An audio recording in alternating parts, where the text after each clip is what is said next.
விவசாயிங்களுக்கு எத்தனை லட்சம் வேணாலும் கொடுக்கலாம், எத்தனை லட்சம் வேணாலும் கடன் தள்ளுபடி பண்ணலாம். ஏன் பண்ணக்கூடாது சொல்லுங்கள்? 2021 எலெக்ஷன் டைமில் எடப்பாடி பழனிசாமி அவர்கள் கண்டிப்பாக விவசாய கடன் வந்து தள்ளுபடி பண்ணார். ரொம்ப ரொம்ப சந்தோஷம்.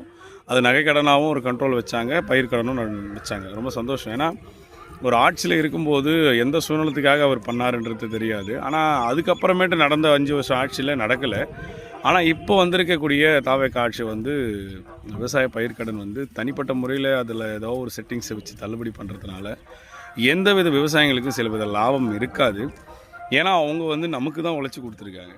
வெயில், மழை, பனி, காற்று, தண்ணி பற்றாக்குறை, கடன் பற்றாக்குறை, கடன் தரமாட்டுறாங்க, விதை அந்த அளவுக்கு விற்றுது, காய்கறிங்க, நெல், வாழைப்பழம், வாழை இலை அப்படின்னு டன்னு கணக்கில் அதை சுற்றி இருக்கிற ஸ்டேட்டு கூட நம்ம கொடுத்துருக்கோம் விளைய வச்சு.